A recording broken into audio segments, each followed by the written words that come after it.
표준 국어 대사전을 보니까 부스러기라는 뜻은 잘게 부스러진 물건, 쓸만한 것을 골라내고 남은 물건, 그리고 하찮은 사람이나 인생, 물건 등을 비유적으로 쓰는 말이라고 합니다. 마가복음 7장 29절부터 29절 말씀입니다.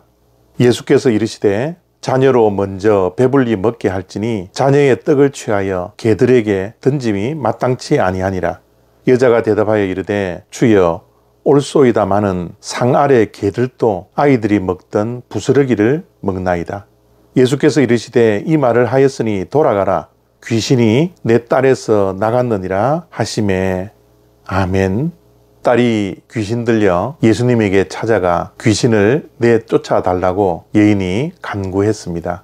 이 여인은 이방 여인이었습니다. 당시에 이방인은 유대인들과 대화를 하지 못했습니다. 심지어 이방인 여인이었기 때문에 유대인 남자였던 예수님에게 다가와 말을 거는 것은 금지된 일이었죠.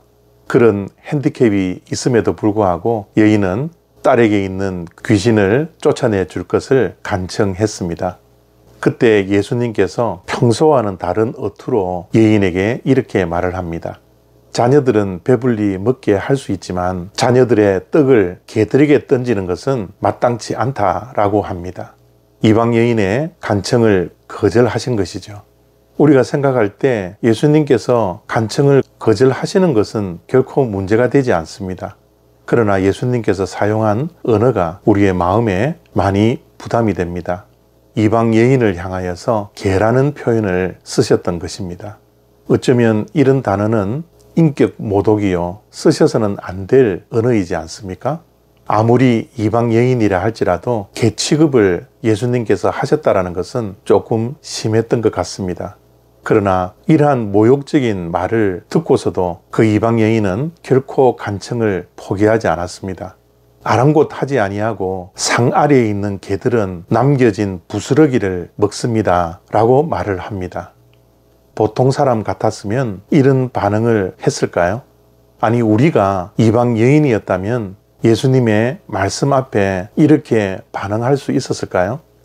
보통 사람 같았으면 자신을 개 취급하고 있는 예수님을 향하여 투덜거리거나 화를 내며 그 자리를 떠나갔을 가능성이 많습니다.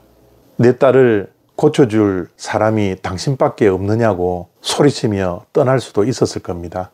아무리 유대인 남자라고 해서 이방 여인을 개 취급하는 그 상황 속에서 자존심이 엄청나게 상하여 화를 내거나 분노하거나 예수님을 째려 볼 수도 있었을 것입니다. 그런데 놀랍게도 이 이방 여인은 그렇게 하지 않았습니다.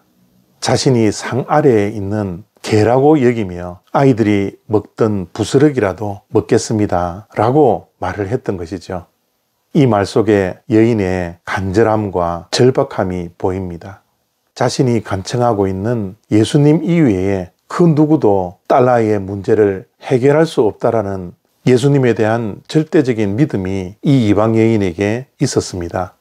말은 저렇게 매몰차게 하신다 할지라도 딸아이를 분명히 구해줄 것이라는 믿음, 그 확신이 간절함과 절박함이 합하여 포기하지 않고 예수님에게 끝까지 간구하게 되었던 것입니다.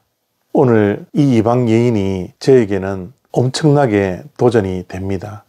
우리의 삶 속에서도 얼마나 많은 어려움과 해결해야 할 문제들이 태산처럼 쌓여 있습니까? 저에게도 동일한 인생의 무거운 짐들이 현재 저의 어깨를 짓누르고 있습니다. 그런데 오늘 말씀을 비추어 내 자신을 들여다보니 저에게는 이방 여인의 절박함과 간절함이 없는 것을 발견하게 됩니다. 간절함과 절박함을 가지고 기도하지 않는 것도 문제이지만 이방 여인처럼 기도를 제대로 하지 못하는 나의 못난 모습들을 발견하게 됩니다.